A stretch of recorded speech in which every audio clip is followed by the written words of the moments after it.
اعوذ باللہ من الشیطان الرجیم بسم اللہ الرحمن الرحیم اللہم وفقنا لما تحب وترضى واجعل عاقبۃ امورنا خیرا ولا تکلنا الی انفسنا طرفۃ عین ابدا۔ روز شہادت امیر المومنین علیہ الصلاۃ والسلام آپ تمام حاضرین و جوانان و تمام راہروان راہ ولایت و امامت و تمام ملت اسلامیہ کو تسلیت و تعزیت عرض ہے۔ روز عظیم ہے، روز مصیبت عظمیٰ ہے، وہ روز سوگ و عزا ہے۔ حکمت الہی ہے کہ ایک طرف سے خداوند تبارک و تعالی نے لیلۃ القدر میں قرآن اتارا ہے اور یہ برکت نورانی آسمانی انسانوں کو عطا کی ہے، اور دوسری طرف سے قرآن ناطق کو اٹھا لیا ہے خدا نے۔ امیر المومنین جیسی عظیم نعمت جو خدا نے انسانیت و بشریت کو عطا کی ہے، آج انسان ناقدر انسان جنہوں نے قدر نہیں جانی اس عظیم ہستی کی، وہ محروم ہو گئے ہیں۔ اللہ تعالیٰ بہت ساری عظیم نعمتیں انسانوں کو عطا فرماتا ہے، لیکن اگر وہ قدر نہ جانیں، کفران نعمت کریں، وہ نعمتیں ان سے خدا واپس لے لیتا ہے، چھین لیتا ہے۔ چونکہ قانون ہے خداوند تبارک و تعالیٰ کا کہ ان شکرتم لازیدنکم، اگر تم شکر گزار ہو ہم تمہیں مزید نعمتیں عطا کریں گے، اور اگر تم نے کفران کیا، اس نعمت کی قدردانی نہیں کی، وہ نعمت بھی تم سے لے لی جائے گی، واپس لے لی جائے گی۔ اور حقیقتاً امیر المومنین جیسی نعمت عظمیٰ، ان کا بشریت سے اٹھ جانا سب سے زیادہ مصیبت عظمیٰ ہے، جس کا احساس باشعور انسان کو ہوتا ہے۔ بے شعور انسان، نادان انسان، اس سے نہیں معلوم کہ امیر المومنین کے جانے سے، اٹھنے سے، شہادت سے کیا مصیبت اعلیٰ نازل ہوئی ہے۔ اسی زمانے میں بہت سارے ایسے غیر مسلم، جن میں مسیحی و غیر مسیحی مصنفین ہیں، جنہوں نے یہ افسوس کیا ہے کہ امیر المومنین اپنے زمانے سے بہت پہلے پیدا ہوئے ہیں۔ وہ زمانہ امیر المومنین کا نہیں تھا، چونکہ کوئی بھی امیر المومنین کو سمجھ نہیں سکا، اور امیر المومنین کے قدردان نہیں تھے وہ لوگ۔ ان مسیحیوں کے بقول کہ اے کاش خدا اس زمانے میں علی ابن ابی طالب کو پیدا کرتا، آج کی انسانیت و آج کی بشریت وہ زیادہ بہتر قدردان ہوتی اور زیادہ بہتر استفادہ کرتی امیر المومنین سے۔ امیر المومنین نے مسلمانوں کو و انسانوں کو خطاب کر کے کہا کہ مجھے خدا نے تمہاری ہدایت کے لیے بھیجا ہے، سلونی، مجھ سے پوچھو، میں جانتا ہوں، میں آگاہ ہوں، مجھے آگاہ کر کے بھیجا گیا ہے، مجھے سب کچھ بتا کر بھیجا گیا ہے، اور مجھ سے وہ سارے راز پوچھو، مجھ سے حقائق پوچھو دنیا و آخرت کے، اپنی کامیابی کے، تاکہ میں تمہیں اس نقطے تک رہنمائی کروں جس کے لیے میں آیا ہوں۔ لیکن ایسے زمانے میں امیر المومنین تھے جہاں پر نادانوں کا زمانہ تھا، اور بے شعور انسان بہت زیادہ تھے، جنہوں نے امیر المومنین کو ستایا، اور جو حکمت و علم و دانائی امیر المومنین کے پاس تھی اس سے استفادہ نہیں کیا، بلکہ امیر المومنین کے خلاف رقابتیں شروع کر دیں، حسد شروع کر دیے، امیر المومنین سے دشمنی شروع کر دی انہوں نے۔ جیسا گزشتہ شب آپ کی خدمت میں امیر المومنین کے غم و درد کے بارے میں اشارہ کیا تھا کہ انسان جتنا بھی آگاہ تر ہوتا ہے اپنے زمانے اور اپنی قوم کے مسائل سے، اتنا ہی زیادہ درد بھی اس کے دل میں ہوتا ہے۔ یہ قانون ہے، جتنا آگاہی کم ہے انسان کی، شعور کم ہے، اس کا غم بھی کم ہوتا ہے۔ عقل کم ہو تو بھی غم کم ہوتا ہے، شعور کم ہو تو بھی غم انسان کا تھوڑا ہوتا ہے، کم ہوتا ہے۔ جتنا انسان باشعور تر ہوگا، غم زدہ تر ہوتا ہے، اس کو ہر چیز کی سمجھ ہوتی ہے، ہر چیز کو سمجھتا ہے، اس لیے اس کے دل میں یہ غم ہوتا ہے، دکھ ہوتا ہے۔ امیر المومنین کے دل میں سب سے زیادہ غم و دکھ تھے، لیکن نہ احساساتی، عامیانہ، عوامانہ اور وہ دیہاتی غم جو عموماً لوگوں کے دلوں میں ہوتے ہیں، عام عوام کے دلوں میں، دیہاتیوں کے دلوں میں غم ہوتے ہیں۔ مال مویشی کا غم ہوتا ہے، روٹی کم ہو جانے کا غم ہوتا ہے، یا اپنی اولاد کے متعلق کسی چیز کا غم ہوتا ہے، بچوں کی شادیاں نہ ہونے کا غم ہوتا ہے، جلدی مر جانے کا غم ہوتا ہے۔ یہ ہمارے غم ہیں، یہ دنیا داروں کے غم ہیں، یہ بے شعوروں کے غم ہیں۔ ہر ایک کا غم اس کی سطح کا ہوتا ہے، جتنا شعور ہے اتنا غم ہوگا اس کا۔ کسی کو صرف بھیڑ بکری کا غم ہوتا ہے، کسی کو جائیداد کا غم ہے، مال و ثروت کا غم ہے، کسی کو لذتیں چھوٹ جانے کا غم ہے، آرام نہ ملنے کا غم ہے۔ لیکن نبیوں کا، اماموں کا غم بہت ہی مقدس ہے، معصومانہ غم ہے، اعلیٰ غم ہے، اور اللہ تعالیٰ یہ غم، یہ رنج انہی سینوں میں ڈالتا ہے۔ یہی سینے اس رنج و درد کے قابل ہوتے ہیں۔ اس لیے امیر المومنین کا غم تمام دنیا سے برتر غم ہے، وہ الگ تھلگ غم ہے، اس کو کوئی بھی درک نہیں کر سکتا۔ بعض اوقات امیر المومنین کو کوئی چاہیے ہوتا تھا جس کے ساتھ اپنا غم شریک کریں، اپنے غم میں اس کو شریک کریں، اپنے دکھ میں اس کو اپنا ہم غم بنائیں، ہم فکر بنائیں۔ کئی افراد کے ساتھ بات کرتے تھے۔ مثلا امیر المومنین دین کے غم کی بات کرتے تھے، وہ اونٹوں کے غم کی بات کرتا تھا۔ امیر المومنین امت کے غم کی بات کرتے تھے، وہ بکریوں کے غم کی بات کرتا تھا۔ وہ لوگ اسی طرح کے تھے، اتنی ہی سوچ تھی ان کی۔ چرواہے بھیڑ بکریوں سے ان کا سروکار تھا، کھانے پینے سے ان کا سروکار تھا، آرام و عیش و عشرت سے ان کا سروکار تھا۔ وہ سمجھتے نہیں تھے امیر المومنین کی بات کو۔ بہت کم ایسے لوگ تھے جو امیر المومنین کی بات کو سمجھتے۔ آپ توجہ کریں، کوفہ میں اکثر اوقات، کوفہ کی زندگی سے پہلے امیر المومنین ابو ذر غفاری سے اپنے غم کا اظہار کرتے تھے۔ یعنی پورے مدینہ میں فقط ابو ذر غفاری تھے جو امیر المومنین کا غم سمجھتے تھے، اس وجہ سے کہ خود ابو ذر غفاری کا دل بھی اسی طرح کا تھا۔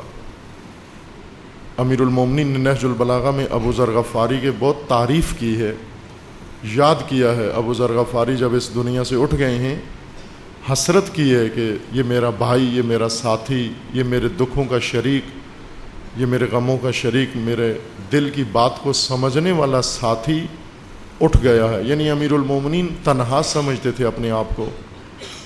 پہلے حضرت زہرا تھیں، پھر ابو ذر غفاری، اور اس طرح اکا دکا افراد امیر المومنین کے بات کو سمجھنے والے رہے ہیں۔ کوفہ میں کمیل ابن زیاد وہ شخصیت ہیں جن کے ساتھ اکثر اوقات امیر المومنین اپنا درد دل بیان کرتے تھے۔ باقیوں کے سامنے مجلس میں، جمعے میں، مسجد کوفہ میں بات کرتے تھے، اور کمیل کا ہاتھ پکڑ کے الگ لے جاتے تھے۔ خلوت میں، ہمیشہ تنہائی میں امیر المومنین کمیل ابن زیاد سے باتیں کیا کرتے تھے۔ اور کمیل بتاتے بھی ہیں کہ بعض اوقات امیر المومنین میرا ہاتھ تھامتے کس طرح سے پکڑتے تھے ہاتھ۔ ایک موقع پر کمیل نقل کرتے ہیں کہ امیر المومنین نے میرا ہاتھ اس طرح سے تھاما کہ میرا ہاتھ کھولا اس طرح، اور اپنا ہاتھ میرے ہاتھ میں اس طرح ڈالا، پنجہ ڈالا، کینچی ڈالی، اور میرے ہاتھ کو مضبوطی سے دبایا اور مجھے پکڑ کے مجمع سے باہر لے گئے، کوفہ سے باہر لے گئے قبرستان میں یا نخلستان میں، اور وہاں جا کر امیر المومنین نے ایک ٹھنڈی آہ بھری ایسا دردمند انسان، ایسی حالت اس پر طاری ہوتی ہے افسوس کے ساتھ، اور پھر بیان کرنا شروع کیا کہ یا کمیل ان هذه القلوب اوعیۃ فخیرها اوعاها، اے کمیل غور سے سنو میری باتیں، حفظ کرو میری باتوں کو اور دوسروں کو بتاؤ جا کر، لوگ نہیں سمجھتے میری باتیں۔ اور بعض اوقات امیر المومنین کو اتنا احساس تنہائی ہوتا تھا کہ کنویں میں جا کر، کوفہ کے باہر کنواں تھا، اور اس کنویں میں جا کر امیر المومنین اپنا منہ کنویں کے اندر کر کے گفتگو کرتے تھے، باتیں کرتے تھے۔ یہ بات ہوتی ہے کہ اگر کسی کی بات کو کوئی بھی نہ سمجھ رہا ہو، مثلا ہم جو احساساتی، جذباتی اور خواہشاتی لوگ ہیں، بعض اوقات یہی خواہشات ہی کی دنیا میں ہماری کوئی خواہش ہے لیکن گھر میں کوئی سمجھ نہیں رہا اس خواہش کو، اور انسان کتنا اپنے آپ کو تنہا پاتا ہے کہ بھرے گھر میں ماں باپ بھی ہیں، بہن بھائی بھی ہیں، چھوٹے بڑے بھی ہیں، عزیز و اقارب بھی ہیں، اور ایک مثلا بچے کو، جوان کو موبائل چاہیے اور سب اس کو منع کر رہے ہیں کہ نہیں ملے گا تجھے، اور یہ عجیب حالت ہوتی ہے اس پر کہ میں انہیں سمجھا رہا ہوں کہ میری یہ خواہش ہے، میری خواہش کو نہیں سمجھ رہے۔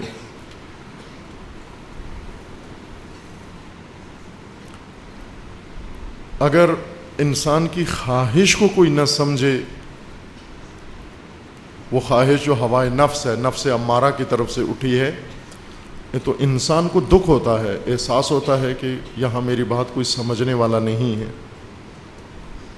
ہوتا ہے ایسے، یہاں فراوان لوگ آتے ہیں ایسے، آ کر اپنی کوئی داستان شروع کرتے ہیں، کوئی بات شروع کرتے ہیں، انہیں جب سمجھانے کی کوشش کی جاتی ہے، متوجہ کرنے کی کوشش کی جاتی ہے، بالکل اصل متوجہ ہی نہیں ہوتے، اس سرے سے گفتگو کو پکڑتے ہی نہیں ہیں، حاصل ہی نہیں کرتے، سننے کے لیے تیار نہیں ہے کہ کیا کہا جا رہا ہے۔ انسان عاجز سمجھتا ہے اپنے آپ کو ایسے لوگوں کے سامنے۔ یہیں سے ہمیں احساس ہوتا ہے امیر المومنین کی حالت، کہ امیر المومنین جیسی ہستی جن کا سینہ علوم الہی سے بھرا ہوا ہے، خزائن الہی سے بھرا ہوا ہے، یہ خزینہ ہیں اسرار کا، علوم کا، معرفت کا، لیکن کوئی ایک بھی نہیں ہے جو حضرت کی بات کو سمجھ سکے۔ کمیل ابن زیاد ہی نقل کرتے ہیں کہ ایک دن امیر المومنین نے میرا ہاتھ پکڑا اور مجھے ایک ویرانے میں لے گئے، اور وہاں جا کر پھر ٹھنڈی آہ بھر کے کہا کہ کمیل، اپنے سینے پہ ہاتھ مارا، انا ہا ہونا لا علمن جمع، اے کمیل اس سینے کے اندر ایک سمندر ہے، علم کا، معرفت کا ایک سمندر موجزن ہے اس سینے کے اندر، لو اصبت لہو حملہ، اے کاش کوئی اس علم کو، اس معرفت کو لینے والا کوئی مل جاتا، کوئی ایسا میسر آ جاتا جس سے میں بات کروں، میری بات کو سمجھ جائے میں کیا کہہ رہا ہوں۔ کتنی بڑی دکھ کی بات ہے، کتنے افسوس کی بات ہے کہ امیر المومنین جیسی ہستی جن کا سینہ علم سے بھرا ہوا ہو اور کوئی میسر نہ آئے جو ان کی بات کو سمجھے۔ ایک اور جو دکھ تھا، ایک یہ کہ امیر المومنین کے زمانے کے لوگ امیر المومنین کو سمجھتے نہیں تھے، جس کا اظہار بہت زیادہ امیر المومنین نے کیا ہے کہ میں ایسے زمانے میں ہوں جب میری بات کوئی سمجھنے والا نہیں ہے۔ دوسری چیز جو تکلیف دہ تھی امیر المومنین کے لیے، وہ اپنے ساتھیوں کی سستی تھی۔ سست لوگ، سست عناصر، بے ارادہ لوگ، جن کے اندر ارادہ مر چکا تھا، ولولہ مر چکا تھا، یہ لوگ امیر المومنین کے ساتھ زیادہ تھے، اور اسی وجہ سے امیر المومنین کو اور زیادہ تکلیف ہوتی تھی۔ مولا رومی نے ایک بڑا خوبصورت شعر لکھا ہے فارسی میں، جو علامہ اقبال نے بھی اپنے کلام میں، مثنوی کا آغاز اسی شعر سے کیا ہے۔ علامہ اقبال نے اپنی فارسی مثنوی کا آغاز ملا رومی کے اسی شعر سے کیا ہے کہ دی شیخ با چراغ ہمیں گشت گرد شہر از دی و دد ملولم و انسان مارزوست۔ شعر کا مضمون یہ ہے، فارسی شعر کا، کہ ایک بہت ہی دانا آدمی، ایک بہت ہی سمجھدار آدمی، بہت ہی حکیم آدمی دن کے وقت چراغ لے کر کچھ ڈھونڈ رہا تھا۔ دوپہر کے وقت سورج چمک رہا ہے اور سورج کی روشنی میں چراغ لے کر کچھ ڈھونڈ رہا ہے۔ دیکھنے والوں نے پوچھا کہ اے دانا، اے حکیم، تو کیا ڈھونڈ رہا ہے دن کے وقت لالٹین لے کر اور چراغ لے کر؟ انہوں نے گفتیم کہ وہ کیا ڈھونڈ رہے ہو، آپ کس کو تلاش کر رہے ہو؟ تو اس نے کہا کہ از دی و دد ملولم و انسان مارزوست۔ اس نے کہا کہ یہ کیڑے مکوڑے اور حشرے، ان سے تھک گیا ہوں، انسان ڈھونڈ رہا ہوں، انسان کی تلاش کر رہا ہوں۔ تو ہم نے اسے بتایا، اس حکیم کو، کہ نہ تھکو، یہ کوشش رائگان جائے گی تمہاری، کیونکہ نہیں ہے، انسان نہیں ملتا۔ گفتیم کہ می یا گفتم کہ می پیدا نہ شود گشتے این ماں۔ ہم نے کہا کہ نہ تھکو، خستہ نہ کرو اپنے آپ کو، رہنے دو، یہ نہیں ملتا، جس چیز کو تم ڈھونڈ رہے ہو انسان، یہ نہیں ملتا، یہ دی و دد ہی ہیں، انہی کے ساتھ گزارا کرو، یہ کیڑے مکوڑے ہی ہیں، انہی کے ساتھ عادت کرو رہنے کی۔ تو اس نے جواب دیا کہ وہی جو نہیں ملتا، گفتہ کہ می پیدا نہ شود ہما نہ مارزوست، وہی نایاب چیز یعنی انسان جو نہیں ملتا وہی ڈھونڈ رہا ہوں، اس کو ڈھونڈ کے چھوڑنا ہے میں نے، کہیں ہوگا ضرور، چونکہ اللہ نے فرمایا ہے کہ خدا نے انسان بنایا ہے، پیدا کیا ہے، تو کہیں نہ کہیں ضرور ہوگا، انہی کیڑے مکوڑوں کے اندر کہیں چھپا ہوگا، کوئی انسان ہوگا۔ گفتہ کہ می پیدا نہ شود ہما نہ مارزوست، یہ مفصل شعر ہے۔ اس کے ایک جملہ ملا رومی نے امیر المومنین کی حالت کا ترجمہ کیا ہے۔ یہ مصائب ہیں امیر المومنین کے، اصل دکھ و درد امیر المومنین کے یوم شہادت، اس کا ذکر ہونا چاہیے کہ یہ چونکہ وہ ضربت، امیر المومنین نے فرمایا کہ فوز ہے میرے لیے، فزت ورب الکعبہ، شہادت ہے، وہ شہادت فوز عظیم ہے میرے لیے، لیکن وہ دل، وہ غم جنہوں نے امیر المومنین کے دل کو دکھایا ہوا تھا، وہ سخت دکھایا ہوا تھا، وہ اصل مصائب وہ ہیں جو امیر المومنین پر شہادت سے پہلے ٹوٹتے رہے ہیں۔ ان میں سے ایک حالت و ایک غم امیر المومنین کا ملا رومی نے اپنے شعر میں بیان کیا، جس کو میں ابھی آپ کی خدمت میں خطبہ سے بیان کروں گا۔ نہج و بلاغہ کے خطبے میں یہی الفاظ ہیں امیر المومنین کے جو ملا رومی نے استعمال کیے ہیں۔ وہ لفظ یہ ہیں کہ ز ہمراہان سست عناصر دلم گرفت، ز ہمراہان سست عناصر دلم گرفت، شیر خدا و رستم دستانہ مارزوست، یعنی میرا دل درد مند ہو چکا ہے، میرا دل رنجور ہے، میرا دل غمزدہ ہے، غمناک ہے۔ کس کی وجہ سے؟ کس کی وجہ سے آپ کا دل غمناک ہے؟ سست ساتھیوں کی وجہ سے۔ ز ہمراہان، ہمراہ میرے ہم ساتھ، میرے ہمراہ، ہم سفر، میرے ساتھی یہ سست ہیں۔ ز ہمراہان نے سست عناصر دلم گرفت، میرا دل درد مند ہے، میرے دل میں بہت غم ہے۔ کس چیز کا؟ سست ساتھیوں کی وجہ سے۔ اور میری آرزو کیا ہے؟ میری آرزو شیر خدا اور رستم دستانہ مارزوست، مجھے چاہیے کون تھے اور مجھے ملے کون ہیں؟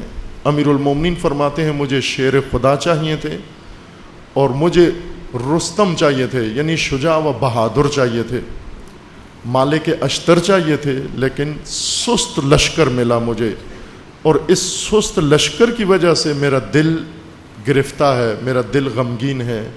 اور ہمیشہ امیر المومنین مغموم رہتے تھے۔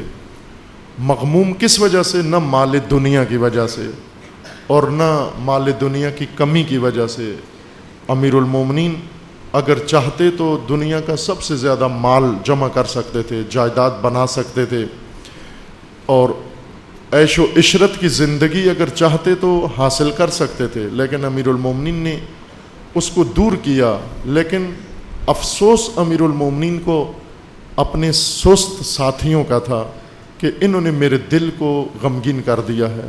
ز ہمراہان سست عناصر دلم گرفت۔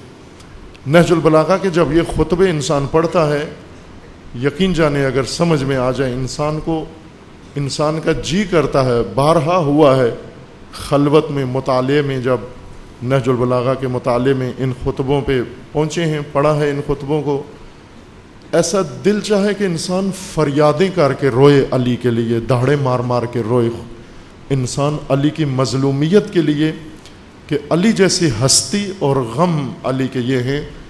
فرما رہے ہیں کہ سست لوگوں نے میرا دل غمگین کر دیا ہے، میرا دل توڑ دیا ہے سست لوگوں نے۔ چند خطبات کے اندر امیر المومنین نے خود بیان کیا ہے کہ مجھے کس قسم کے ساتھی ملے ہیں، سست لوگ ملے ہیں، جذبہ نہیں ہے، ولولہ نہیں ہے، غیرت نہیں ہے، ایمان نہیں ہے، کچھ بھی نہیں ہے، صرف طمع ہے و توقع ہے، ان کو صرف مجھ سے طمع رکھتے ہیں۔ امیر المومنین فرماتے ہیں میں تمہیں خدا کے لیے چاہتا ہوں، تم مجھے دنیا کے لیے چاہتے ہو، میں تمہیں اللہ کے لیے چاہتا ہوں اور تم مجھے اپنی خواہشات کے لیے چاہتے ہو۔ اور یہ حسرت امیر المومنین کی کسی جگہ جا کر ختم ہونی چاہیے، یہ غم امیر المومنین کا کہیں اس کا خاتمہ ہونا چاہیے عزیزان۔ یعنی کہیں جا کر یہ سست عناصر یہ اپنے اندر سستی کو دور کریں اور اپنے اندر عزم پیدا کریں، ارادہ پیدا کریں، اپنے اندر ولولہ پیدا کریں، تاکہ علی دیکھ کر ان کو خوش ہوں اور دعا کریں خداوند تعالیٰ سے کہ پروردگارہ جو مجھے چاہیے تھے وہی تو نے مجھے عطا کیے ہیں۔ جس طرح سید الشہداء کے ساتھیوں کی مختصر سی جماعت تھی، لیکن امام حسین بہت راضی تھے اپنے ساتھیوں کی مختصر جماعت پر، اس قدر راضی تھے کہ دل سے امام نے ان کے لیے دعائیں دیں کہ آپ جیسے ساتھی و آپ جیسے صحابی نہ میرے بابا کے پاس تھے نہ میرے نانا کے پاس تھے، جیسے سید الشہداء کو میسر آئے ہیں۔ کم تھے، تھوڑے تھے، چونکہ ایسے سطح کے لوگ کم ہی ہوتے ہیں، لنگر خور زیادہ ہوتے ہیں، غنیمت خور زیادہ ہوتے ہیں، حاجتوں کے پیچھے دوڑنے والے زیادہ ہوتے ہیں، ائمہ کو ذریعہ قرار دے کر اپنی خواہشات تک پہنچنے والے زیادہ ہوتے ہیں، یہ فداکار عاشق بہت کم ہوتے ہیں، تاجر زیادہ ملتے ہیں، ناصر بہت کم ہوتے ہیں، منصور زیادہ ائمہ کے گرد جرمٹ تو ہوتا ہے لیکن جن کی ضرورت ہوتی ہے وہ کم ہوتے ہیں۔ سید الشہداء کے نزدیک آئی یہ چند انسان اور امام علیہ السلام دشمنوں کے اس عظیم لشکر کے مقابلے میں امام علیہ السلام کی نگاہ جب اپنی اس مختصر جماعت پر پڑتی تھی تو امام علیہ السلام کے دل میں خوشی آ جاتی تھی، خوشحالی و سرور آ جاتا تھا کہ مرحبا ایسے جان نثار خدا نے ہمیں عطا کیے ہیں۔ جبکہ امیر المومنین کے ساتھی اس کے بالکل الٹ تھے، امیر المومنین ان کو اٹھاتے تھے، وہ اٹھنے کے لیے تیار نہیں تھے۔ یہ اصل غم ہے، وہ اصل حسرت ہے امیر المومنین کی، اور ظاہر سی بات ہے کہ امیر المومنین صرف ایک شخصیت نہیں جو 63 سال کی عمر گزار کے چلے گئے، پیدائش سے علی کی ہستی شروع ہوتی ہے اور شہادت پہ ختم نہیں ہو جاتی، بلکہ امیر المومنین ایک حقیقت ہے مستمر و جاری، اور امیر المومنین آج بھی امیر المومنین کی حسرتیں و امیر المومنین کا راستہ جاری ہے۔ آج بھی اگر اس راہ پر وہ لوگ آ جائیں جن کی امیر المومنین کو انتظار تھی و توقع۔ نہج البلاغہ میں خطبات ہیں جس میں امیر المومنین فرماتے ہیں کہ کہاں ہیں، این وہ عشاق شہداء کہاں ہیں، عاشق شہادت کہاں ہیں، کہ جن کو جب جنگ کے لیے جہاد کے لیے بلایا جاتا تھا تو اس طرح دوڑے ہوئے آتے تھے جس طرح تشنہ اونٹ کئی دنوں کے پیاسے اونٹ بھاگ کر پانی کی طرف آتے ہیں، اس طرح دوڑ کر شہادت کی طرف آنے والے کہاں ہیں۔ چونکہ امیر المومنین کو جو لوگ میسر آئے تھے وہ بہت سست لوگ تھے۔ خطبہ 25 میں امیر المومنین نے انہی اپنے ساتھیوں کے بارے میں ذکر کیا ہے۔ یہ بھی ایک کارروائی ہوئی امیر المومنین کی حکومت کے زمانے میں، دہشت گردوں نے کارروائی کی یمن میں، اور یمن کا والی جو امیر المومنین نے مقرر کیا تھا وہ بھاگ کے آ گیا۔ یہ وہی والی ہے جو امام حسن کی فوج کا سپہ سالار بنا بعد میں، اور جو پیسے، عورت اور منصب کی لالچ میں امیر شام سے جا کر مل گیا تھا عبید اللہ ابن عباس۔ یہ امیر المومنین کی جانب سے یمن کا والی تھا، یمن کا حاکم تھا۔ جب یمن پر دہشت گردوں نے چڑھائی کی تو یہ بھاگ کے آ گیا، اس کے بچے بھی انہوں نے قتل کر دیے۔ بسر ابن ابی ارطات پہلے بھی نام ذکر کیا ہے کہ بہت ہی دہشت ناک اور وحشتناک دہشت گرد تھا اس زمانے کا، بلکہ پوری تاریخ کا اگر بڑے 10 دہشت گردوں کو لکھیں تو ان میں بسر ابن ابی ارطات فہرست سے اس پہلے 10 لوگوں میں آتا ہے۔ بہت ہی وحشی انسان تھا۔ اس نے عبید اللہ کے بچوں کو زندہ کھڑا کر کے شہر کے چوک میں ان کی ماں کے سامنے ایک ٹانگ سے، ایک بچے کی ایک ٹانگ پکڑی دوسرے سے، اور وہ درمیان سے زندہ بچوں کو چیر دیا بیچ میں سے ان کی ماں کے سامنے۔ اس طرح کا درندہ انسان تھا یہ۔ لیکن یہ والی امیر المومنین کا یمن سے بھاگتا ہوا کوفہ آ گیا، امیر المومنین کو آ کے بتایا کہ دہشت گردوں نے حملہ کیا ہے اور اب یمن ان کے کنٹرول میں چلا گیا ہے۔ امیر المومنین نے خطبہ دیا، یہ خطبہ نمبر 25 اس موقع کا خطبہ ہے۔ امیر المومنین نے فرمایا کہ مجھے اطلاع ملی ہے کہ یمن پر دہشت گردوں نے اور بسر نے حملہ کر دیا ہے، اور وہاں سے ہماری لوگ پسپا ہو گئے ہیں، اور ایسے میں امیر المومنین نے انہیں بتایا کہ یہ حالات دیکھ کر مجھے لگ رہا ہے، یعنی تمہیں دیکھ کر اور دشمن کو دیکھ کر، کہ دشمن بہت جلدی تم سے حکومت چھین لے گا، یعنی حکومت علوی ختم ہو جائے گی اور بنو امیہ حکومت تم سے لے لیں گے، شامی لے لیں گے حکومت تم سے۔ اس خطبے میں ہے کہ انبئت بسرا قد طلع الیمن وانی واللہ لاظن ان ہؤلاء القوم سیدالون منکم باجتماعہم علی باطلہم وتفرقکم عن حقکم۔ مختصر کرتا ہوں تاکہ باقی خطبے بھی چاند ایک پڑھے جا سکیں۔ امیر المومنین فرماتے ہیں کہ مجھے اطلاع ملی ہے کہ بسر نے یمن پہ حملہ کیا ہے اور قبضہ کر لیا، اور ہمارے فوج بھاگ گئی ہے اور تتر بتر ہو گئے ہیں، والی بھی بھاگ گیا ہے، اور یہ حالات دیکھ کر تو مجھے لگ رہا ہے کہ خدا کی قسم عنقریب مجھے یقین ہے کہ تمہارے ہاتھ سے حکومت ختم چھن جائے گی اور شامیوں کے ہاتھ چلی جائے گی۔ اس کی وجہ کیا ہے کہ 4 صفات ان میں ہیں اور 4 چیزیں تمہارے اندر ہیں۔ ایک یہ کہ وہ باطل پر ہوتے ہوئے متحد ہیں، متفق ہیں، اور تم حق پر ہوتے ہوئے متفرق ہو، تم میں تفرقہ ہے، اختلاف ہے۔ دوسرا یہ کہ وہ ان کا امام باطل کا امام ہے، تمہارا امام حق کا امام ہے۔ دونوں طرف امام نے لفظ امام ہی استعمال کیا ہے، یعنی ان کا رہبر، ان کا پیشوا و امام باطل ہے، معاویہ ہے، اور وہ باطل ہے، لیکن وہ اس کے مطیع ہیں، اس کے فرمان بردار ہیں، وہ جو بھی حکم دیتا ہے اس حکم کو مانتے ہیں اور اس پر جان دے دیتے ہیں۔ تمہارا امام حق کا ہے لیکن تم اس امام کے نافرمان ہو، اس کی بات نہیں مانتے۔ یہ بعض خطیبوں کے جملے ہیں، خوبصورت ہیں، بعض اوقات اچھے جملے استعمال کرتے ہیں خطباء۔ ایک خطیب کے بقول کے شیعہ، یعنی اب جو ہم مشہور ہو گئے ہیں، اپنا لقب شیعہ رکھ لیا ہے، ہم علی کو مانتے ہیں، علی کی نہیں مانتے۔ علی کو مانتے ہیں لیکن علی کی نہیں یعنی ان کی بات نہیں مانتے، خود ان کو مانتے ہیں۔ انہیں کہتے ہیں آپ ٹھیک ہیں لیکن آپ کی بات معاذ اللہ ٹھیک نہیں ہے، آپ خود ٹھیک ہیں، آپ بہت اعلیٰ ہیں، لیکن جو کچھ آپ کہتے ہیں وہ ہمارے لیے قابل عمل نہیں ہے۔ یعنی شیعہ علی کو مانتا ہے، علی کی نہیں مانتا، اور یہی شکوہ تھا امیر المومنین کو کہ دوسرے ہمارے دشمن اپنے باطل امام کی اطاعت کرتے ہیں، تم اپنے حق کے امام کی نافرمانی و معصیت کرتے ہو۔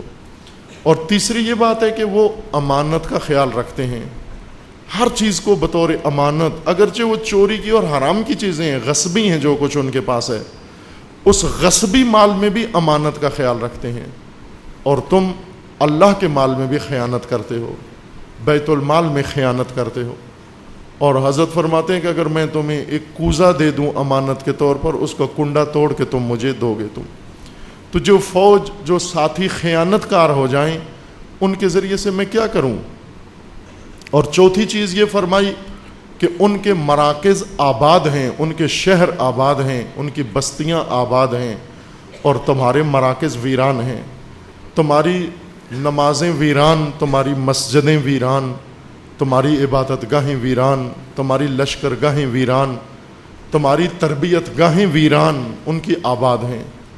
وہاں ہزاروں لوگ ہیں اور تمہارے پاس چند مٹھی بھر گنے چنے افراد ہیں۔ آج بھی اگر پاکستان میں آپ جا کر سروے کریں تو آپ کو چھوٹے چھوٹے مدرسوں کے اندر ہزاروں طلبہ ملیں گے۔ اس وقت صرف دیوبندی طلبہ جو مبالغے کے بغیر یعنی تعداد جو ہے ان کی کوئی 20 سے 25 لاکھ کے قریب صرف طالب علم ہیں مدرسوں کے اندر۔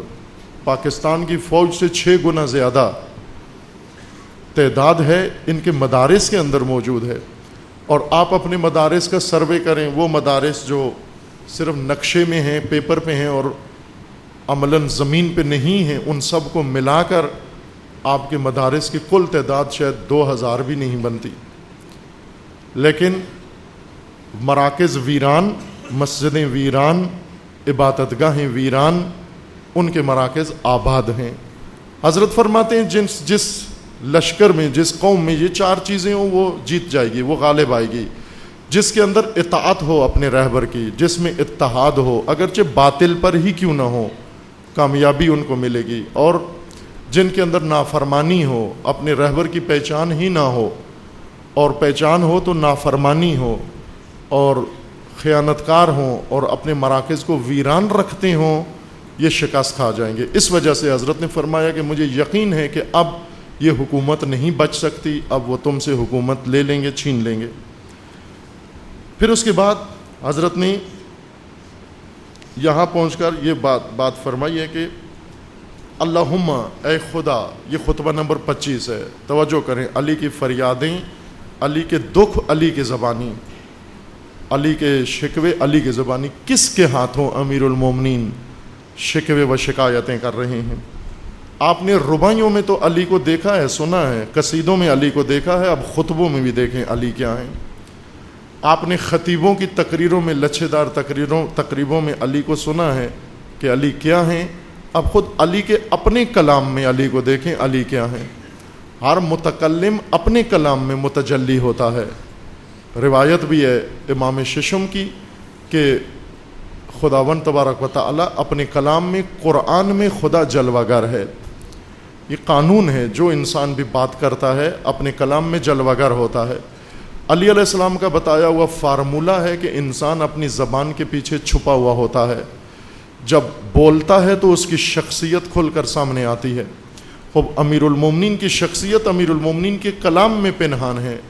امیر المومنین کے درد، امیر المومنین کے احساسات، امیر المومنین کے جذبات، امیر المومنین کی پریشانیاں رباعیوں میں کبھی بھی آپ نہیں سمجھ سکتے۔ ہرگز ساری دنیا کی رباعیاں اکٹھی کر لیں، آپ کو ان میں علی نظر نہیں آئیں گے، آپ کو غریب کی محنت نظر آئے گی، آپ کو وہاں پر عقیدت نظر آئے گی، حقیقت نظر نہیں آئے گی، تخیل نظر آئے گا۔ شاعری تخیل کا نام ہے، لفاظی کا نام ہے۔ آپ توجہ فرمائیں کہ شاعروں سے کبھی بھی نہ دریافت کریں آپ، اور پیشہ وروں سے نہ پوچھیں علی کیا ہیں۔ جو علی کہنے کا بھی پر منٹ مثلا 1000 روپیہ لیتا ہے کہ 1000 روپیہ دو تاکہ علی علی کروں آپ کے سامنے اور نعرے بجواؤں آپ سے، پیسے دو یہ کام کروں۔ وہ ویسے پیشہ ور ابھی ہیں، پیشہ وروں کی قسمیں ہو گئی ہیں۔ ایک کراچی میں ایک ملنگ دیکھا، وہاں اس کے پاس کشکول تھا، وہ مانگنے والا کاسا پیالہ جو گلے میں لٹکایا ہوتا ہے، انہوں نے اس کے ایک طرف یا علی مدد لکھا ہوا تھا اور ایک طرف یا اللہ مدد لکھا ہوا تھا۔ اب یا علی مدد شیعوں کا نعرہ ہے، یا اللہ مدد اور دوسروں کا نعرہ ہے جو شیعوں کے مخالف ہے۔ اس نے دونوں لکھا ہوا تھا۔ وہ گاڑی میں پہلے دیکھ لیتا تھا بندہ، اگر مونچھوں والا ہو، کالے کپڑے پہنے ہوئے وہ سمجھ جاتا تھا شیعہ ہے، تو وہ یا علی مدد والا حصہ سامنے کر کے گدائی کرتا تھا. اگر دیکھ لے بڑی سی داڑھی ہے، پانچے اوپر ہیں، تو وہ کشکول کو گھما کے یا اللہ مدد والا حصہ سامنے کر کے اور آ کے گدائی کرتا تھا. اسی طرح آج کل خطیب ہیں، بہت سارے خطیب ہیں شروع سے ہیں. اور یہ بھی ذہن میں رکھیں، یہ جو شیعہ قوم میں فتنے ہیں، یہ شہادت ثالثہ اور اس طرح کے، یہ سب ان لوگوں نے پھیلائے ہیں جو پیشہ ور پہلے دوسرے فرقوں سے تعلق رکھتے تھے اور پھر لبادہ اوڑھ کے تشیع کے اندر گھسے ہیں اور تشیع کے اندر انہوں نے فتنے پھیلائے ہیں. انہوں نے، یہ ان کی کارکردگیاں ہیں. ابھی بھی ایسے بہت سارے لوگ ہیں جو سنیوں میں شیعہ بن کر تقریر کرتے ہیں اور شیعوں میں سنی بن کر تقریر کرتے ہیں. شیعوں میں آئیں گے سنی بن کر اہل بیت کی تعریف کریں گے، خلفاء کے خلاف بولیں گے. اب شیعہ مچل جاتا ہے کہ ایک سنی بھی مثلا شیعوں کی طرح ہو گیا ہے. اور یہی لوگ سنیوں میں جاتے ہیں شیعہ بن کر، شیعہ خطیب تعارف یہ کراتے ہیں کہ ہم شیعہ خطیب اعظم ہیں، اور وہاں جا کر خلفاء کی تعریف کرتے ہیں اور وہاں جا کر یہی بھائی بھائی کا نعرہ لگاتے ہیں. پھر سنی مچل جاتا ہے کہ عجب شیعہ ہے، یہ بالکل سنیوں والا عقیدہ رکھتا ہے. اور اس طرح کے پیشہ ور ہیں، انہیں کوئی فرق نہیں پڑتا. یہ مندر میں لے جو بدھ کی تعریف شروع کر دے گا، آپ اس کو کسی جگہ لے جو اس کی تعریف شروع کر دے گا. پیشہ وروں کا کوئی مذہب نہیں ہوتا. پیشہ ور کا مذہب پیسہ ہے. آپ پیسہ دے کے علی کی تعریف کروا لیں، پیسہ دے کے معاویہ کی تعریف کروا لیں، اس کے لیے مشکل نہیں ہے. کس کا شعر لکھنا ہے آپ مضمون بتاؤ، میں شعر لکھتا ہوں. اب لوگوں نے لکھے اس طرح سے کہ شعر لکھے. مثلا علی علیہ السلام کے پاس آتے تھے کہ اتنے پیسے دیں آپ کے لیے شعر لکھیں. حضرت فرماتے تھے مجھے نہیں چاہیے، شعر کی ضرورت نہیں ہے. یہ علی علیہ السلام سے ناراض ہو کے شام چلے جاتے تھے اور معاویہ کو پیشکش کرتے تھے کہ پیسے دو، شعر لکھیں آپ کے لیے. وہ فوراً منہ مانگے پیسے دیتے تھے اور لمبی لمبی رباعیاں ان کی مد میں اور قصیدے لکھتے تھے. یہ یعنی یہاں سے روٹھے ہوئے، یہاں سے مایوس اور ناکام شام پہنچ جاتے تھے. عزیزان، خود علی کے کلام میں امیر المومنین کو جستجو کریں، تلاش کریں، جو سب سے مستند ذریعہ ہے. آپ بالکل حوالے چھوڑ دیں، فلاں خطیب و فلاں ذاکر و فلاں شخص. امیر المومنین کو اگر سمجھنا ہے، خود کلام امیر المومنین میں نہج البلاغہ مظلوم کتاب ہے، متروک کتاب ہے. اب اتنی جمعیت بیٹھی ہوئی ہے یہاں پر. آج سوال اگر کیا جائے، آپ میں سے کتنے عزیزان ہیں اس عمر میں، جتنی بھی جس کی عمر ہے، ابھی تک نہج البلاغہ کے کتنے صفحے و کتنی کتابیں پڑھی ہیں ہم نے، کتنے خطبے پڑھے ہیں. حتیٰ مجھے یاد ہے قم میں ایک عالم بزرگوار نے علماء سے یہ سوال کیا،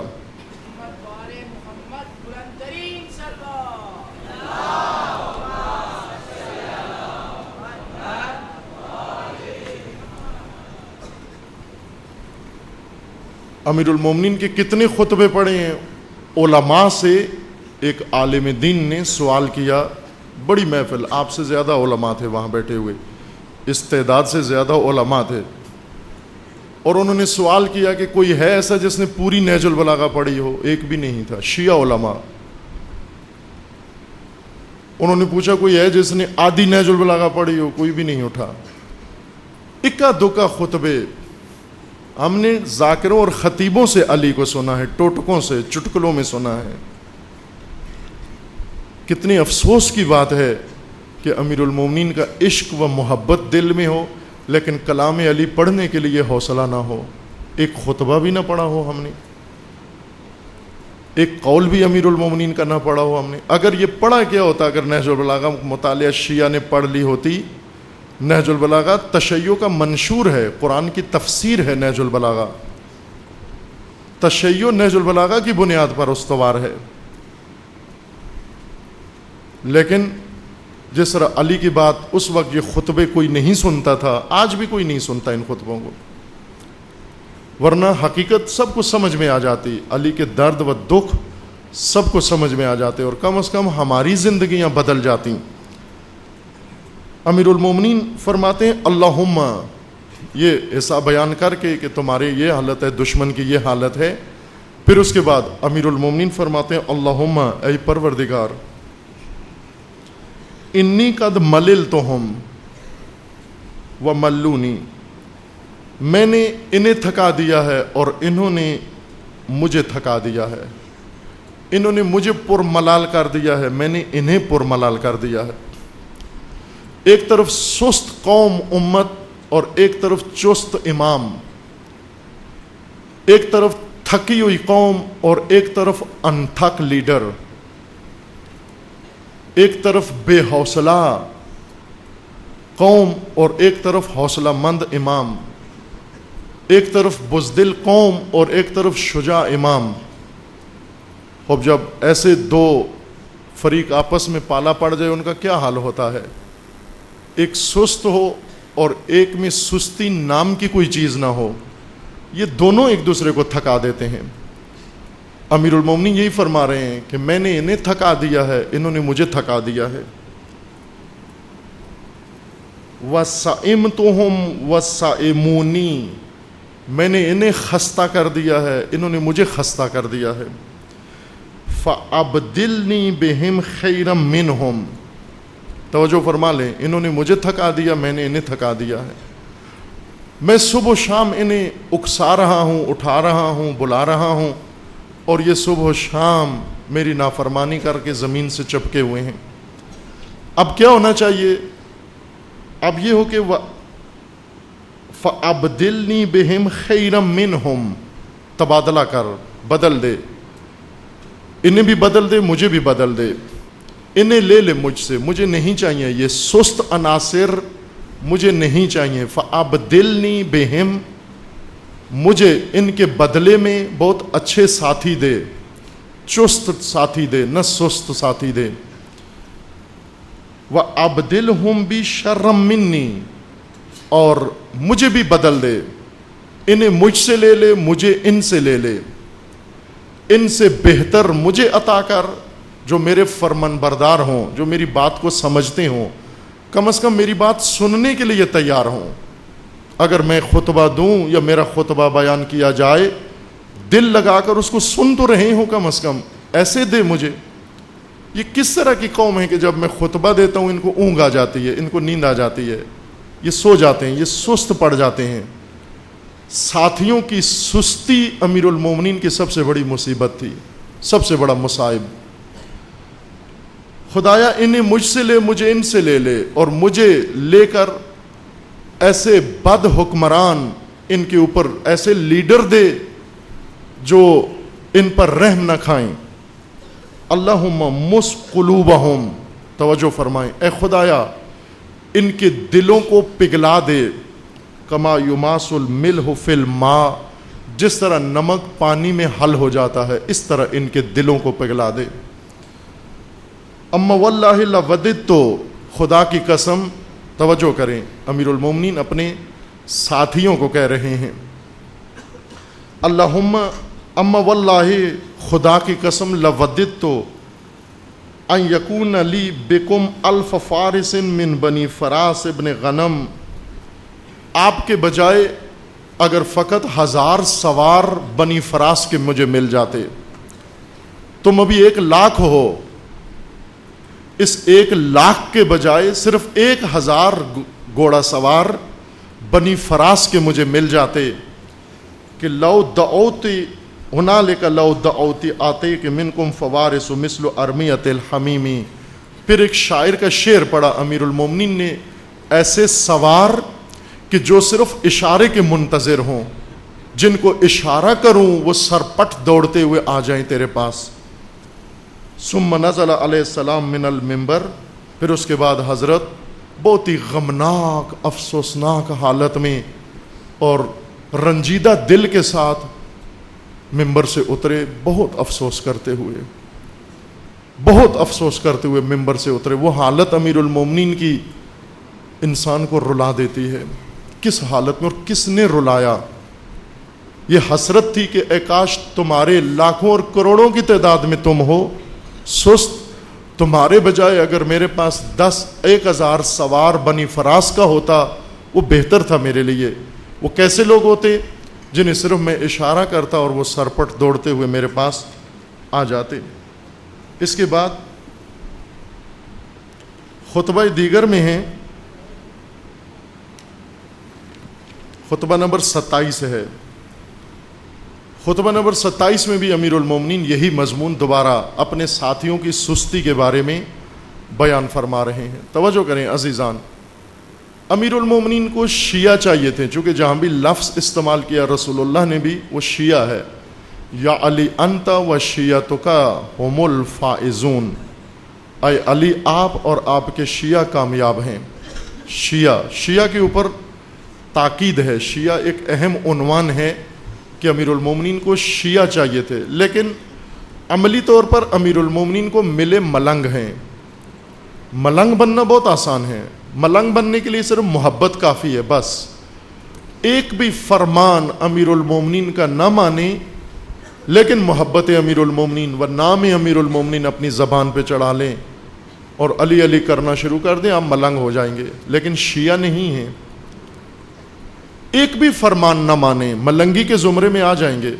ملنگ کہتے ہی اس کو ہیں جو محبت رکھتا ہے معرفت نہیں رکھتا، جو نام لیتا ہے اطاعت نہیں کرتا، جو علی کے پیچھے نہیں چلتا، اپنے من گھڑت اصول اس کے بنائے ہوئے ہیں، من گھڑت خود ساختہ کہ یہ دین ہے میرا، یہ مذہب ہے، میں نے اس طرح سے کرنا ہے.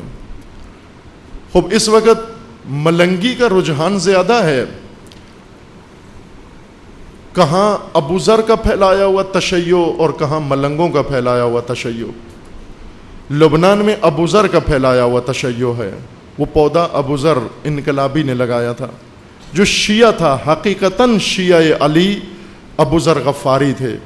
شیعہ کے ہاتھ کا لگا ہوا پودا اور ملنگ کے ہاتھ کا لگا ہوا پودا، اس کا بڑا فرق ہوتا ہے عزیزان. ملنگی پہ پودے پہ ملنگی کا پھل نکلتا ہے اور تشیع کے پودے پر تشیع کا پھل لگتا ہے. امیر المومنین کو چاہیے کون تھا اور ملا کیا؟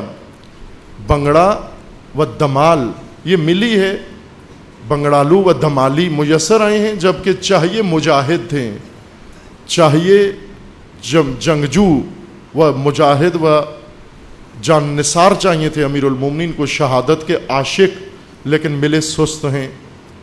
ایک ایک خطبہ پڑھ کے امیر المومنین کی حالت کا اندازہ ہوتا ہے کہ جس مولا نے اتنا شکوہ کیا ہے اپنے سست ساتھیوں کا، ان ساتھیوں کے ہاتھوں کیا گزر رہی ہوگی امیر المومنین کے اوپر. اگر کسی گھر میں کسی انسان کے بچے نافرمان ہو جائیں اور وہ والد سب کی دشمنیاں بھول جائے اور اپنے بچوں کے ہاتھوں صبح و شام روتا رہے، ہم کیا کہیں گے اس کے بچوں کے بارے میں؟ جس انسان کے ایسے بچے ہوں اس کو کس دشمن کی ضرورت ہے؟ امیر المومنین کو رلانے کے لیے، امیر المومنین کا دل دکھانے کے لیے خوب یہ سست ساتھی ہی کافی تھے، دشمن کی ضرورت نہیں تھی. لیکن دشمن کے بھی کئی صفیں اور لشکر تھے امیر المومنین کے سامنے. جہاد کے بارے میں خطبہ نمبر 27، اما بعد فإن الجہاد باب من ابواب الجنہ. اے لوگو، جہاد ایک دروازہ ہے جنت کا. فتحہ اللہ لخاصۃ اولیائہ، جو خدا نے اپنے خاص اولیاء کے لیے مقرر کیا ہے. وہو لباس التقوی ودرع اللہ الحسین وجنتہ الوثیقہ فمن ترکہ رغبۃ عنہ البسہ اللہ لباس الذل وشملۃ البلاء. جو بھی جہاد کو ترک کرے گا خدا اسے ذلت کا لباس پہنا دے گا، رسوا کر دے گا. ذلیل قوم وہ ہے جو حفاظت و دفاع ترک کر دے. اور وَدُّيِّسَ بِالصِّغَارِ وَالْقَمَاءِ وَضُرِبَ عَلَىٰ قَلْبِهِ بِالْأَسْدَادِ وَأُدِلَ الْحَقُّ مِنْهُ بِتَضْئِيعِ الْجِهَادِ. ایسی قوم کو خداوند ذلتوں، خاریوں اور غفلتوں کے اندر، غفلتوں کے پردے میں چھپا دے گا اور انہیں ذلت سہنا پڑے گی، انصاف ان سے روک لیا جائے گا اور گلی گلی کوچا کوچا ان کو رسوا کیا جائے گا، ان کے حقوق ضائع کیے جائیں گے جو دفاع کو چھوڑ دیں گے. اس کے بعد حضرت فرماتے ہیں الا وإلی قد دعوتکم الی قتال هؤلاء القوم لیلا ونہارا سرا واعلانا. اے لوگو، میں نے تمہیں بلایا ہے او دشمن کے خلاف اٹھ کے جنگ کریں. میں نے تمہیں دن کو بھی بلایا ہے، رات کو بھی بلایا ہے. علی علیہ السلام کی زبانی علی کی فوج کے حالات سنیں، علی کے ساتھیوں کے حالات سنیں کہ کس قسم کے ساتھی امیر المومنین کو میسر آئے. یہ نمازیں علی علیہ السلام کے پیچھے پڑھتے تھے، صبح و شام علی علی کرتے تھے، بنگڑا دھمال ٹھیک ڈالتے تھے. لیکن علی علیہ السلام دن کو بلاتے رات کو بلاتے، علی علیہ السلام کی آواز پر لبیک کہنے کے لیے تیار نہیں تھے.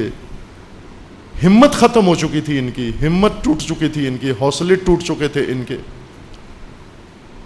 معلوم نہیں کیا لقمہ کھایا ہوا تھا ان لوگوں نے کہ امیر المومنین کی بات و فرمان ان پر اثر نہیں کر رہا تھا.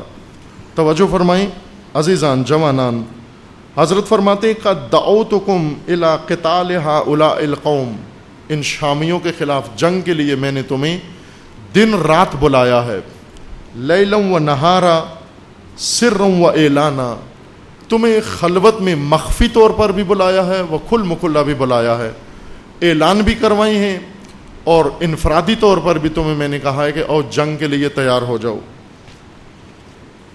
فواللہ وقلت لکم اغزوہم قبل ان یغزوکم، اور میں نے تمہیں کہا ہے کہ اس سے پہلے کہ وہ تم پر حملہ کریں تم ان پر حملہ کرو. فواللہ ما غزی قوم وقت فی اقر دارہم الا ظلوا فتواکلتم وتخاذلتم حتی شنت علیکم الغارات. لیکن وہ قوم اس وقت تک گھروں میں چپ کر کے بیٹھی رہی جب تک اس پر حملہ نہیں ہو جاتا. یہ قوم وہ ہے کہ اس کو گھروں کے اندر آ کر ذلیل کیا جائے گا اور اس کو رسوا کیا جائے گا، جو گھروں میں اس وقت تک بیٹھی رہے دبک کے جب تک دشمن اس کے گھر نہیں پہنچاتا. اس پر غارتیں ہوں گی، اس پر یلغاریں ہوں گی، اس کے اوپر تہاجم ہوگا، ہجوم ہوگا. وَمُلِكَتْ عَلَيْكُمُ الْأَوْطَانُ وَهَذَا أَخُو غَامِدٍ وَقَدْ وَرَدَتْ خَيْلُهُ الْأَنْبَارِ. پھر حضرت نے بتایا کہ یہ تمہارا ساتھی ہے، یہ انبار شہر میں مارا گیا ہے. وَقَدْ قَتَلَ حسان ابن حسان البکری، یہ ابو غامد یہ دہشت گرد تھا شامی، اس نے حملہ کیا ہے انبار شہر میں اور ہمارے ساتھی کو شہید کر دیا ہے، حسان ابن حسان کو. وَأَزَالَ خَيْلَكُمْ عَنْ مَصَالِحَا وَقَدْ بَلَغَنِي أَنَّ الرَّجُلَ مِنْهُمْ كَانَ يَدْخُلُ عَلَى الْمَرْأَةِ الْمُسْلِمَةِ وَالْأُخْرَى الْمُعَاهَدَةِ فَيَنْتَزِعُ حِجْلَهَا وَقُلَبَهَا وَقَلَائِدَهَا وَرِعَاسَهَا. حضرت فرماتے مجھے اطلاع ملی ہے کہ اس غامد بکری نے حملہ کیا ہے اور حسان ابن حسان اس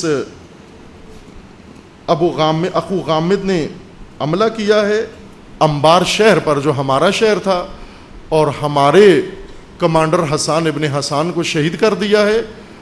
اور ان کے لوگوں نے حملہ کر کے ایک مسلمان عورت کے زیورات چھین لیے ہیں اور ایک یہودی عورت کے زیورات چھین لیے ہیں، اور اس کے بعد وہ آرام سے یہ قتل و غارت کر کے چلے گئے ہیں. ما تمتنع منہ الا بالاسترجاع والاسترحام، لیکن تم نے کیا کیا ہے، تم نے ان سے فقط رحم کی اپیل کی ہے. خدا را ہمیں نہ مارو، اللہ کے واسطے ہمیں نہ مارو. دہشت گردوں کے سامنے ہاتھ جوڑ کے گھٹنے ٹیک کے ذلیلانہ طور پر تم ان سے یہ کہہ رہے تھے کہ اللہ کے واسطے ہمیں نہ مارو. ثم انصرفوا وافرین، پھر اس کے بعد وہ صحیح و سالم وہ دہشت گرد ٹولی آئی حملہ کر کے عورتوں کو لوٹ کے ہمارے جوانوں کو شہید کر کے چلے گئے، اور انہیں ایک زخم بھی نہیں آیا، اور وہ واپس صحیح و سالم لوٹ مار کا سامان لے کے چلے گئے. ما نال رجلا منہم کلم ولا اریک لہم دم، یا کسی کو خراش آئی ہے اور نہ کسی کا ایک قطرہ خون گرا ہے. فلو ان امرا مسلما مات من بعد ھذا اسفا ما کان بہ ملوما. اور حضرت فرماتے ہیں کہ یہ مر جانے کا مقام ہے، اگر تم میں سے کوئی غیرت سے مر جائے قابل ملامت نہیں ہے. بل کان بہ اندی جدیرا، بلکہ یہی سزاوار ہے کہ مر جائے غیرت سے ایک جوان.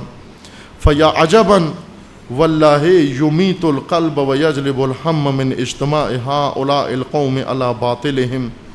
حضرت فرماتے ہیں کہ ان کا باطل پہ اکٹھے ہونا اور تمہارا حق پر متفرق ہونا یہ دل کو مار دیتا ہے، دل کو دکھا دیتا ہے.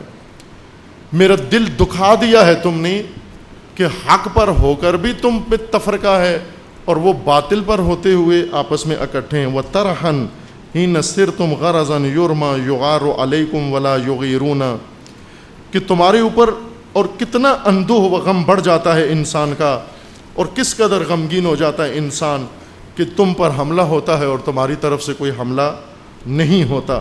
اور حضرت فرماتے ہیں کہ تم تیروں کا نشانہ بن رہے ہو، ولا تغزون تغزون ولا تغزون، تمہارے اوپر جنگ ٹھونسی جاتی ہے، تم مقابلہ نہیں کرتے۔ وَيُصَلَّهُ وَتَرْزُونَ، اللہ کے احکام کی معصیت ہوتی ہے اور تم راضی بیٹھے ہوئے ہو یہاں پر۔ فَإِذَا أَمَرْتُكُمْ بِالسَّيْرِ إِلَيْهِمْ، جب میں تمہیں حکم دیتا ہوں، اب اپنی حالت دیکھ لیں ہم کہ اگر امیر المومنین ہم ہوتے اس فوج میں، یا آج امیر المومنین ہوتے اور ہماری یہی حالت ہوتی جو ابھی ہے۔ یہ جملے امیر المومنین کے، توجہ فرمائیں، غور سے سنیں۔ فَإِذَا أَمَرْتُكُمْ بِالسَّيْرِ إِلَيْهِمْ فِي أَيَّامِ الصَّيْفِ، جب میں تمہیں سردیوں گرمیوں کے اندر دشمن کے مقابلے کی دعوت دیتا ہوں، کہتا ہوں قُلْتُمْ هَٰذِهِ حَمَّارَةُ الْقَيْزِ، یہ تو بہت سخت گرمی ہے، جلا دینے والی گرمی ہے، اس میں تو آدمی بھن جاتا ہے، یہ جنگ کا موسم نہیں ہے۔ امہلنا، ہمیں مہلت دو، اے علی ہمیں مہلت دو، یصبح ان الحر، تاکہ یہ گرمی تھوڑی کم ہو جائے، ٹیمپریچر بہتر ہو جائے، موسم معتدل ہو جائے۔ وَإِذَا أَمَرْتُكُمْ بِالسَّيْرِ إِلَيْهِمْ فِي الشِّتَاءِ، اور جب تمہیں میں سردیوں میں جنگ کا حکم دیتا ہوں، قُلْتُمْ هَٰذِهِ صَبَّارَةُ الْقُرِّ، یہ تو کڑاکے کا جاڑا ہے، وہ سردی ہے، کوہر جمع ہوا ہے، اس میں ہم نکل کے بھلا کیسے جنگ کر سکتے ہیں جب ہم کانپ رہے ہیں، سردی سے 32 بج رہی ہے۔ امہلنا ینسلخ ان البرد، موقع دیں، مہلت دیں تاکہ سردیاں نکل جائیں، پھر ہم اٹھیں گے، یہ کام کریں گے۔ کل ھذا فرارا من الحر والقر، یہ سب فرار ہے، سردی اور گرمی بہانہ ہے، در حقیقت راہ خدا سے فرار ہے۔ در حقیقت تمہارے اندر ایمان نہیں ہے، تمہارے اندر جوش نہیں ہے، تمہارے اندر ولولہ نہیں ہے، غیرت نہیں ہے، شجاعت نہیں ہے۔ فَأَنْتُمْ وَاللَّهِ، اگر تم سردی و گرمی سے بھاگتے ہو، خدا کی قسم تلوار کی گرمی سے زیادہ بھاگو گے۔ فَأَنْتُمْ وَاللَّهِ مِنَ السَّيْفِ أَفَرَّ، تلواروں سے زیادہ بھاگو گے، بموں سے زیادہ بھاگو گے۔ یا توجہ فرمائیں، ابھی امیر المومنین کیا فرما رہے ہیں یہاں پر، یہ کس انسان کے فریادیں و دکھ ہیں۔ یا اشباہ الرجال ولا رجال، اے مرد نماز چہروں، مردوں جیسی صورتوں اور نامردوں۔ کیسے لوگ میسر آئے تھے امیر المومنین، جن کے اندر مردانگی کی کوئی صفت ہی نہیں پائی جاتی تھی۔ مردانگی داڑھی اور مونچھ سے نہیں ہوتی، مردانگی چھچورے پن سے نہیں ہوتی، مردانگی اوچھے پن سے نہیں ہوتی، مردانگی شہوت سے نہیں ہوتی، مردانگی ان گھٹیا کاموں سے نہیں ہوتی۔ مردانگی شجاعت کا نام ہے، غیرت کا نام ہے، حمیت کا نام ہے، دلیری کا نام ہے، مردانگی اطاعت کا نام ہے۔ امیر المومنین اپنی پیروکاروں کو و سپاہ کو بٹھا کر فرما رہے ہیں، یا اشباہ الرجال، شیر خدا راہبر ہے اور ساتھی سارے اشباہ الرجال۔ اشباہ الرجال یعنی مردوں کی شبیہ ہیں، نہ کہ مرد۔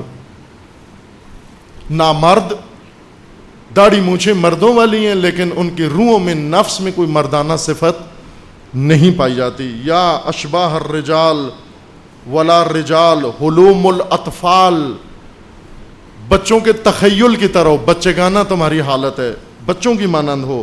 وعقول الرباط الحجال، اور ہجلے میں بیٹھی ہوئی دلہنوں کی طرح ہو تم، جس طرح وہ ہجلے میں بیٹھی دلہنیں ہوتی ہیں چوڑیاں پہن کر اور مہندی لگا کر، تمہاری وہ حالت ہے۔ تم سب کے سب شکلوں سے، داڑھی مونچھوں سے مرد لگتے ہو، لیکن طور طریقوں سے ہجلے میں بیٹھی ہوئی عروس و ہجلے میں بیٹھی ہوئی دلہن لگتے ہو تم۔ اعرفکم معرفۃ واللہ جرت ندما، جس دن میں تم سے آشنا ہوا تھا، افسوس اس دن پر جس دن تمہارے ساتھ میرا پالا پڑا تھا۔ اے کاش نہ پالا پڑتا، افسوس اس دن پر جس دن علی کی تم سے ملاقات ہوئی ہے۔ جرت ندما وعقبت صدما قاتلکم اللہ، خدا تم سب کو ہلاک کرے۔ لقد ملا تم قلبی کیہا، تم نے میرے دل میں خون بھر دیا ہے، پیپ بھر دی ہے تم نے میرے دل میں، تم نے میرے دل کو خون سے بھر دیا ہے، میرا دل دکھا دیا، میرا دل زخمی کر دیا ہے تم نے۔ قاتلکم اللہ، تم ہلاک ہو جاؤ سب، تم نے میرا دل، وشحنتم صدری غیظا، تم نے میرا سینہ غصے سے بھر دیا ہے، غضب سے بھر دیا ہے، میرا سینہ دہک رہا ہے اس غضب و غصے سے جو تم نے پیدا کیا ہے۔ وجرأتمونی نقب الطعام انفاسا، اور تم نے مجھے وہ گھونٹ پلائے ہیں، وہ تلخ گھونٹ پلائے ہیں جن کی تلخی میں کبھی بھی نہیں بھول سکوں گا۔ وَأَفْسَدْتُمْ عَلَى رَائِي بِالْإِسْيَانِ، اور تم نے معصیت کر کے میری رائے کو ٹھکرایا ہے، والخذلان، اور مجھے تنہا چھوڑا ہے میدانوں کے اندر، حتیٰ قالت قریش ان ابن ابی طالب رجل شجاع، حتیٰ کہ قریش نے میرے بارے میں یہ پروپیگنڈا شروع کر دیا ہے، مجھے بدنام کرنا شروع کر دیا ہے کہ ابو طالب کا بیٹا دلیر ہے، ولیکن لا علم لہو بالحرب، لیکن جنگ لڑنے کے طریقے نہیں جانتا، جنگ نہیں لڑا سکتا اپنی فوج کو۔ للہ ابوہم، خدا بھلا کرے ان کا۔ وَهَلْ أَحَدٌ مِّنْهُمْ أَشَدُّ لَهَا مِرَاسًا وَأَقْدَمُ فِيهَا مُقَامًا مِّنِّي، کیا مجھ سے بھی زیادہ کوئی جنگ جانتا ہے کرنا؟ مجھ سے بھی بڑا کوئی جنگجو موجود ہے جو جنگ کے اصولوں سے آشنا ہو؟ یہ سب جانتے ہیں کہ میں لقد نہزت فیہا وما بلغت العشرین، 20 سال سے پہلے میں نے ہاتھ میں تلوار اٹھائی اور میدان میں نکلا، ابھی 20 سال کا بھی نہیں تھا میں نے جنگ شروع کی ہے۔ وَهَا أَنَا ذَا قَدْ زَرَّفْتُ عَلَى السِّتِّينَ، اور ابھی میں 60 سال کے پیٹے میں ہوں، 60 سال کے قریب پہنچنے والا ہوں، اور اس وقت سے لے کر ابھی تک مسلسل تلوار میرے ہاتھ میں رہی ہے، اور یہ بخوبی جانتے ہیں کہ مجھ سے بڑا دلیر، مجھ سے بڑا جنگجو، مجھ سے بڑا سالار جنگ کا کوئی بھی نہیں ہے۔ لیکن مشکل کیا ہے؟ وَلَكِنْ لَا رَأْيَ لِمَنْ لَا يُطَاعُ، لیکن جس کی اطاعت نہ کی جائے، جس کا فرمان نہ مانا جائے، اس کی رائے کی کوئی قدر نہیں ہوتی، وہ بدنام ہو جاتا ہے۔ یعنی تم باعث بدنامی ہو میرے لیے، تمہاری وجہ سے میں بدنام ہو گیا ہوں، تمہاری سستی کی وجہ سے بدنام ہو گیا ہوں۔